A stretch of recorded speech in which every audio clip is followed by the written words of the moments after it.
The church bells tolled, but they couldn't drown out the scream in Ethan's chest. He stood at the back of the pews, watching his sister, Lily, glide down the aisle toward a man he'd spent years hating. Caleb Reed, the groom, had once made Ethan's life a living hell. Ethan was 16 when Caleb, the high school quarterback, cornered him behind the bleachers and sneered, "Faggot, you'll never belong here." Those words, sharp as a blade, carved into Ethan's soul, forcing him to hide who he was in their small, conservative town of Willow Creek, Pennsylvania. Now, a decade later, Caleb stood at the altar, smiling like he'd never shattered Ethan's world, about to marry the one person Ethan loved most, his sister. The church was packed with familiar faces, neighbors, family friends, and relatives who'd whispered about Ethan's choices behind his back. He adjusted his tie, feeling the weight of their gazes. He'd come out at 20, after moving to Philadelphia, where he could breathe freely as a gay man. But returning to Willow Creek for Lily's wedding felt like stepping back into a cage. He'd only agreed to attend because Lily begged him, her voice trembling over the phone. "Ethan, I need you there, please." How could he say no to her? Lily looked radiant in her white gown, her blonde hair catching the light streaming through the stained glass windows. Ethan's heart ached with love for her, but it twisted with betrayal, too. How could she love Caleb? How could she not see the monster Ethan saw? He clenched his fists, forcing himself to stay calm as the ceremony began. Caleb's vows were smooth, practiced, and infuriatingly charming. "Lily, you've made me a better man," he said, his voice steady. Ethan scoffed under his breath, earning a sharp glance from his mother, Diane, seated beside him. She'd always defended Caleb, calling him a good Christian boy who'd grown out of his teenage cruelty. Ethan didn't buy it. People like Caleb didn't change, they just got better at hiding. As the priest pronounced them husband and wife, the congregation erupted in applause. Ethan clapped mechanically, his eyes fixed on Caleb. There was something different about him today, a softness in his posture that Ethan couldn't place. It unsettled him. He wanted to believe it was an act, but a nagging doubt gnawed at him. What if he was wrong? The reception was held at the Willow Creek Community Center, a rustic hall decked out in fairy lights and white roses. Ethan lingered near the bar, nursing a whiskey, avoiding the dance floor where Caleb and Lily swayed to a slow country song. He felt like an outsider in his own family, the black sheep who dared to live authentically. His father, Robert, approached, his face lined with the same disapproval Ethan had faced since coming out.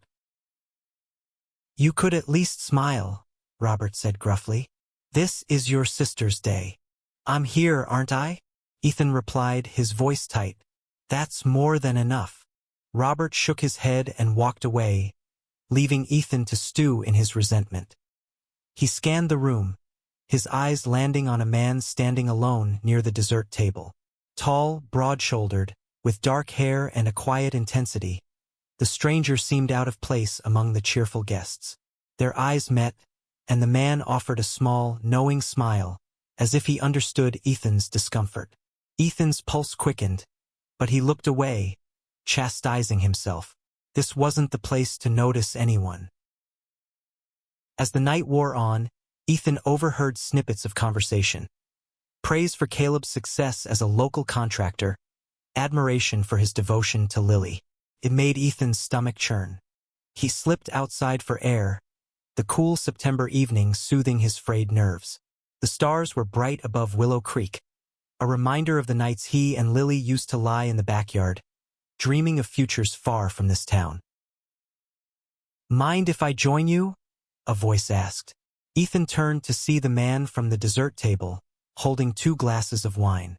Up close, he was even more striking, green eyes, a faint scar above his left eyebrow, and a warmth that disarmed Ethan's defenses. "I'm Jack," the man said, offering a glass. "Friend of Caleb's from college." "Ethan," he replied, taking the glass reluctantly. "Lily's brother." Jack nodded, his gaze steady. "I figured. You don't look like you're enjoying yourself. Ethan snorted. Is it that obvious? Only to someone who's been the odd one out, Jack said, his tone gentle but probing. Small towns aren't always kind to people like us. Ethan froze, the words hitting like a thunderbolt. Did Jack know? Or was he just guessing? Before he could respond, the door swung open, and Caleb stepped outside. His tie loosened, his face flushed from dancing. Ethan, Caleb said, his voice surprisingly soft. Can we talk? Ethan's jaw tightened. I've got nothing to say to you. Please, Caleb said, his eyes pleading. It's important. Jack stepped back, giving them space, but his presence lingered in Ethan's mind. Caleb took a deep breath, as if steeling himself. I owe you an apology for everything I did back then. I was a stupid kid, and I hurt you. I'm sorry. The words hung in the air, heavy and unexpected. Ethan wanted to lash out, to tell Caleb his apology meant nothing, but something in Caleb's expression stopped him. There was a rawness there, a vulnerability Ethan hadn't expected. He didn't trust it, but he couldn't ignore it either. I don't need your pity, Ethan said finally, his voice cold. Just stay away from me. Caleb nodded, his shoulders slumping, and walked back inside. Ethan turned to Jack, who was watching him with quiet concern. You okay? Jack asked. I don't know, Ethan admitted, his voice barely above a whisper. For the first time that night, he felt seen, not as Lily's brother, not as the town's outcast, but as himself, and that terrified him as much as it thrilled him. The reception hall buzzed with laughter and clinking glasses, but Ethan felt like he was underwater, the sounds muffled by the storm in his head. Caleb's apology echoed, each word a splinter under his skin. He wanted to dismiss it, to cling to the anger that had shielded him for years, but doubt crept in like a thief, stealing his certainty. Jack hadn't left his side since their conversation outside. They sat at a corner table, away from the crowd, sharing stories of city life and small-town scars. Jack was a graphic designer from Pittsburgh, invited to the wedding because he'd roomed with Caleb during their freshman year at Penn State. His easy laugh and sharp wit drew Ethan in, but it was the way Jack listened, really listened, that made Ethan's guard waver. You ever think about forgiving him? Jack asked, swirling his wine. His tone wasn't judgmental, just curious, but the question hit Ethan like a punch. Forgive Caleb? Ethan scoffed, leaning back in his chair. You don't know what he did to me. The things he said, they made me hate myself for years. Jack nodded, his eyes soft but unflinching. I get it. I grew up in a town like this. Kids threw rocks at me when they found out I was gay. But sometimes people change. Not always, but sometimes. Ethan wanted to argue, to say Caleb was beyond redemption, but the memory of Caleb's face, earnest, almost broken, kept him silent. He sipped his whiskey, letting the burn distract him from the ache in his chest. Jack reached across the table, his fingers brushing Ethan's hand, a fleeting touch that sent warmth through him. Let's dance, Jack said suddenly, standing and offering his hand. You look like you need to feel something else for a while. Ethan hesitated. Dancing with another man in Willow Creek was a bold move, even at a wedding where half the guests were tipsy. But Jack's smile was a challenge, and Ethan wasn't one to back down. He took Jack's hand, letting himself be led to the dance floor. The band played a slow cover of Can't Help Falling in Love, and Jack pulled Ethan close, their movements tentative at first. Ethan could feel eyes on them, some curious, some disapproving, but Jack's steady grip grounded him. For the first time that night, Ethan felt alive, not just surviving. You're braver than you think, Jack whispered, his breath warm against Ethan's ear. Ethan's heart stuttered. I don't feel brave. I feel like I'm drowning. Then let me be your anchor, Jack said, his voice low and sure. The song ended, but they didn't let go, standing still as the world spun around them. Ethan caught Lily's eye across the room. She was watching them, a small smile on her lips, but there was something else in her expression. Worry, maybe, or guilt. Before Ethan could process it, Caleb approached, his face tense. "Lily wants a family photo," Caleb said. His voice neutral but his eyes darting between Ethan and Jack. "You in?" Ethan nodded, reluctantly stepping away from Jack. The photographer gathered the family near the cake, positioning Ethan between his parents. Caleb stood next to Lily, his arm around her waist. As the camera flashed, Ethan felt a pang of isolation. This was supposed to be a moment of unity, but he'd never felt more alone. After the photo, Lily pulled Ethan aside, her eyes searching his. "Are you okay?" she asked. "I saw you with that guy, Jack, right? He seems nice." "He is," Ethan said, his tone guarded. "But I'm not here to talk about my love life. Why didn't you tell me about Caleb? About who he really was?" Lily's face fell. "I tried, Ethan. I wanted to tell you he'd changed, but you wouldn't listen. You were so angry. Because he hurt me," Ethan snapped, his voice rising. "And you chose him anyway." Lily's eyes filled with tears.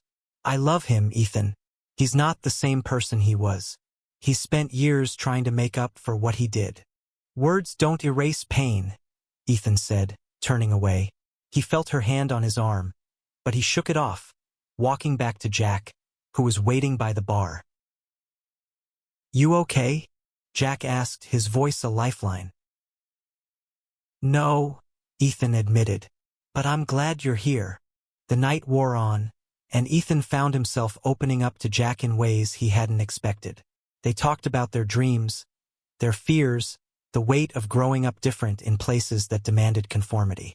Jack's stories mirrored Ethan's: bullying, isolation, the slow climb to self-acceptance. It was a connection Ethan hadn't felt in years, raw and real. As the reception wound down, Caleb took the microphone for his groom's speech.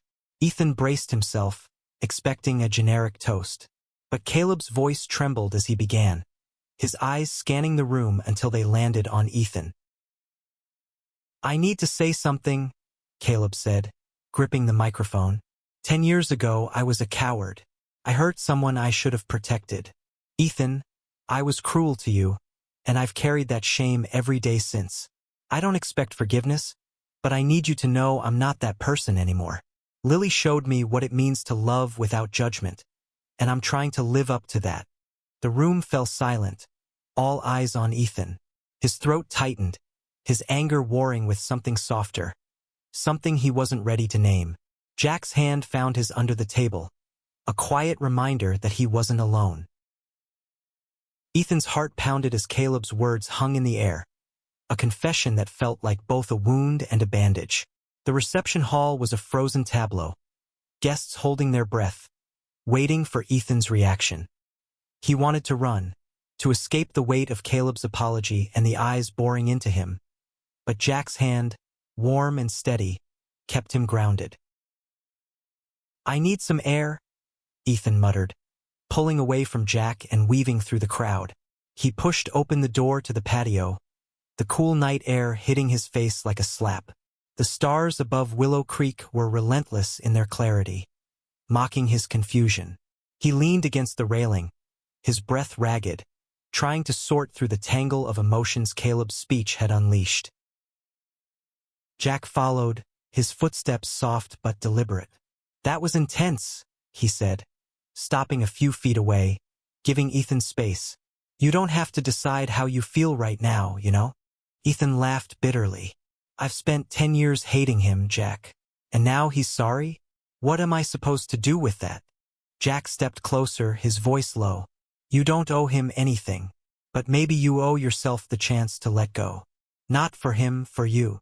Ethan looked at Jack, his green eyes catching the glow of the fairy lights strung across the patio.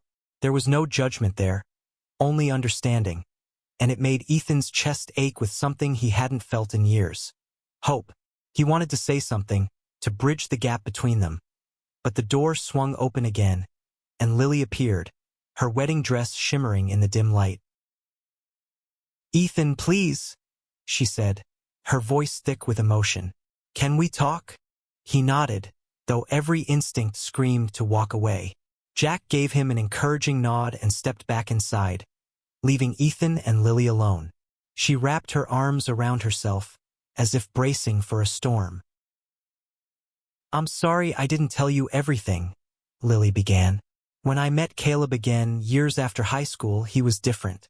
He told me what he did to you, how much he regretted it. I didn't believe him at first, but he spent years proving he's changed, volunteering at the community center, standing up for kids who get bullied. I love him, Ethan, but I love you, too. I never wanted to hurt you." Ethan's throat burned. "You should have told me. I deserved to know." "I know," she whispered, tears spilling down her cheeks. "I was scared you'd hate me. You're my brother, Ethan. You're my best friend." Her words cracked something open in him, a flood of memories. Late-night talks, shared secrets, the way Lily had always defended him, even when their parents didn't. He wanted to stay angry, to hold on to the pain that had defined him for so long. But seeing her now, vulnerable and pleading, he felt his resolve weaken. "I don't hate you," he said finally, his voice hoarse. I don't know how to trust him." Lily nodded, wiping her eyes. "Give him a chance. Not for me, but for you. You deserve to heal." They stood in silence, the weight of their shared history settling between them. Ethan thought of Jack's words about letting go for his own sake. He wasn't ready to forgive Caleb, not yet, but for Lily he could try to understand. Back inside, the reception was winding down, guests trickling out into the night. Ethan found Jack near the bar, his smile a beacon in the dim light. "You survived," Jack said, his tone teasing but warm. "Barely," Ethan replied, managing a small smile. "Thanks for being here." Jack's eyes softened. "Anytime, Ethan. I mean that." As they talked, Ethan noticed Caleb across the room, helping an elderly guest with her coat. There was a gentleness in his actions, a quiet sincerity that didn't align with the bully Ethan remembered. It confused him, made him question the narrative he'd clung to for so long. The next morning, Ethan woke in his childhood bedroom, the familiar creak of the floorboards grounding him in a past he'd tried to escape. He'd agreed to stay for the weekend at Lily's insistence, to spend time with family before returning to Philadelphia. But the thought of facing Caleb again made his stomach twist. At breakfast, the family gathered around the kitchen table, the air thick with unspoken tension. Diane fussed over the pancakes, while Robert read the newspaper, pretending nothing had happened. Caleb and Lily sat close, their hands intertwined, and Ethan couldn't help but notice how Caleb's thumb brushed gently over Lily's knuckles, a small gesture that spoke of care. "Ethan," Caleb said, breaking the silence, "I meant what I said last night. I know I can't undo the past, but I'm trying to be better. If there's anything I can do to prove it, tell me." Ethan stared at his plate, the weight of Caleb's words pressing against his chest. He wanted to lash out, to demand answers, but Jack's voice echoed in his mind. "You don't owe him anything." He took a deep breath, meeting Caleb's gaze. "I don't know what you can do," Ethan said honestly, "but I'm here. For Lily. That's all I can promise right now." Caleb nodded, a flicker of gratitude in his eyes. "That's enough." As breakfast continued, Ethan felt a shift, subtle but undeniable. The anger that had defined him for so long was still there, but it was softer now, less all-consuming. And when Jack texted him later, asking if he wanted to grab coffee before leaving town, Ethan's heart lifted. Maybe, just maybe, Willow Creek wasn't just a place of pain anymore. The coffee shop on Main Street smelled of cinnamon and fresh-baked bread, a small haven in the heart of Willow Creek. Ethan sat across from Jack, their knees brushing under the table, the morning light casting soft shadows on Jack's face. They'd spent the past hour talking about everything and nothing, art, music, the way cities felt like freedom while small towns felt like anchors. Ethan hadn't laughed this much in years, and it scared him how easy it felt to be with Jack. You're different here, Jack said, stirring his latte. Less guarded. I like it. Ethan flushed, looking down at his coffee. I don't know how to do this. Be myself in a place that's never wanted me to. Jack reached across the table, his fingers grazing Ethan's. You're doing it right now. That's enough. Their eyes locked, and for a moment, the world shrank to just the two of them. Ethan felt a pull, a longing to lean in, to close the distance, but the bell above the door jingled, shattering the moment. Caleb walked in, spotting them immediately. He hesitated, then approached, his hands shoved in his pockets. Mind if I sit? Caleb asked, his voice cautious. Ethan tensed, but Jack gave him a subtle nod, as if to say, you've got this. Ethan gestured to an empty chair, his jaw tight. Caleb sat, looking out of place in his flannel shirt, like he was trying too hard to fit into this new version of himself. I didn't expect to see you here, Caleb said, his eyes flickering between Ethan and Jack. I wanted to check in. After last night. Ethan's instinct was to shut him down, but something in Caleb's posture, hunched, almost fragile, made him pause. What do you want, Caleb? He asked, his tone flat but not hostile. Caleb ran a hand through his hair, exhaling. I want to make things right. I know I can't erase what I did, but I've been trying to understand why I was that way. I was scared back then, Ethan. Scared of who I was, of what people would think. I took it out on you, and that was wrong. Ethan's breath caught. Scared of who I was. The words hit too close, stirring memories of his own fear, his own years of hiding. You're saying you were cruel because you were what? Confused. Caleb's face reddened, but he didn't look away. I'm not making excuses. I was a bully and I own that. But yeah, I was wrestling with things I didn't understand. Meeting Lily, loving her, it made me face those parts of myself. I'm still learning. Ethan's mind reeled. Was Caleb admitting to something deeper, something unspoken? He glanced at Jack, who was watching Caleb with a mix of curiosity and caution. Ethan wanted to press, to demand clarity, but the words stuck in his throat. Thanks for being honest, Ethan said finally, his voice steady but distant. I need time to process this. Caleb nodded, standing. I get it. I'll be around if you want to talk. As Caleb left, Jack leaned forward, his voice low. That was heavy. You okay? Ethan shook his head, a wry smile tugging at his lips. I don't know what I am anymore. He's not the monster I thought he was, and that's confusing. Jack squeezed his hand, a quiet promise of support. They finished their coffee, the conversation shifting to lighter topics, but Ethan's mind kept circling back to Caleb's words. Scared of who I was. It was a thread he couldn't stop pulling. That afternoon, Ethan joined Lily and their parents for a family lunch at the house. The tension from breakfast lingered, but Lily's laughter and Diane's fussing over the food softened the edges. Caleb was there, too, quieter than usual, helping Robert clear the table without being asked. Ethan watched him, searching for the boy who'd tormented him, but all he saw was a man trying to belong. After lunch, Ethan and Lily took a walk to the lake, a place they'd always gone to escape. The water was calm, reflecting the autumn leaves, and for a while, they just stood there, the silence comfortable. Do you hate me? Lily asked suddenly, her voice small. Ethan turned to her, surprised. No, never. I'm just trying to understand. She nodded, her eyes on the water. Caleb's not perfect, but he's trying. He loves me, and he wants to make things right with you. I know it's hard, but can you try to? For me.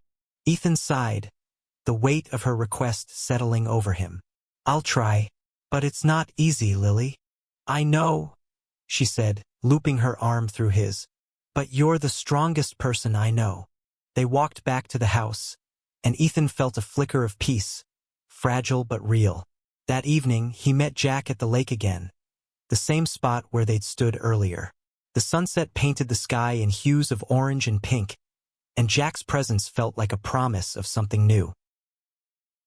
Willow Creek's starting to feel different, Ethan said, his voice soft. Jack smiled, stepping closer. Maybe it's not the town. Maybe it's you. When Jack kissed him, soft and tentative, Ethan didn't pull away. The world didn't end. The stars didn't fall. And for the first time in Willow Creek, Ethan felt like he could breathe. The lake shimmered under the early morning light as Ethan stood on the dock, his breath visible in the crisp September air. He'd spent the night replaying Jack's kiss, Caleb's confession, and Lily's plea, each moment a thread in a tapestry he was only beginning to understand. Today was his last day in Willow Creek before returning to Philadelphia, and he felt both lighter and heavier than when he'd arrived.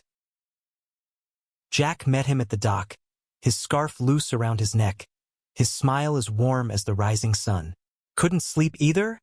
he asked, handing Ethan a thermos of coffee. Ethan took it, their fingers brushing. "Too much to think about. You ever feel like your past is a puzzle you'll never solve?"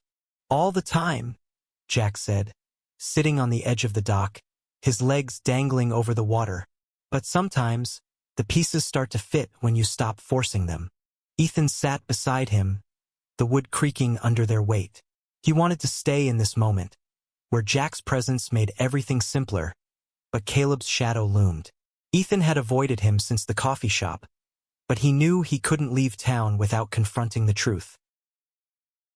"I need to talk to Caleb," Ethan said, his voice steady despite the churn in his stomach. "I need to know who he is now, not just who he was." Jack nodded, his eyes full of quiet strength. "I'll be here when you're done." Ethan found Caleb at the community center, setting up chairs for a youth group meeting. The space was bright, filled with posters about inclusivity and support, a far cry from the Willow Creek Ethan remembered. Caleb looked up, surprised, then set down a chair, wiping his hands on his jeans. "Ethan," Caleb said, his voice cautious but hopeful. "I didn't think you'd come." "I didn't think I would either," Ethan admitted, crossing his arms. "But I need answers. You said you were scared of who you were. What did you mean?" Caleb's face tightened, but he didn't look away. "I was raised to believe certain things about masculinity, about what's normal. When I saw you so sure of who you were even back then, it scared me. I was jealous, and I was questioning things about myself I wasn't ready to face." Ethan's heart stuttered. "Are you saying you're—" "No," Caleb said quickly, then paused, his voice softening. "Maybe. I don't know. I loved Lily from the moment I saw her again, and that's real. But back then, I was a mess of fear and shame, and I took it out on you. I'm sorry, Ethan. I'll spend my life making up for it if you'll let me." The sincerity in Caleb's voice was undeniable, and for the first time, Ethan saw him not as a bully, but as a man grappling with his own demons. It didn't erase the pain, but it made it easier to breathe. "I don't know if I can forgive you yet," Ethan said, his voice raw. "But I don't hate you anymore. That's something." Caleb's eyes glistened, and he nodded. "It's more than I deserve." They stood in silence, the weight of their past lifting just enough to let light through. Ethan left the community center with a clarity he hadn't expected. He wasn't ready to embrace Caleb as family, but he could see a path forward, one where healing wasn't just a dream. That afternoon, Ethan and Lily sat in the backyard, the same spot where they'd once planned their escapes. She leaned against him, her head on his shoulder, and they watched the clouds drift by. "I'm proud of you," Lily said, "for staying, for trying. It means everything." "I did it for you," Ethan said, then smiled. "And maybe a little for me." When it was time to leave, Jack drove Ethan to the bus station, their hands linked on the center console. The goodbye was quiet, filled with promises to meet again in Philadelphia, to see where the spark could lead. As the bus pulled away, Ethan looked out the window, Willow Creek fading into the distance, but not his heart. Back in Philadelphia, Ethan carried the lessons of the weekend with him. He didn't have all the answers, but he had something better: hope. Hope that pain could soften, that love could bridge divides, that a small town could change, even if just a little. And as he texted Jack, a smile tugging at his lips, he knew that whatever came next, he was ready to face it, not as the boy who'd been broken, but as the man who'd chosen to heal.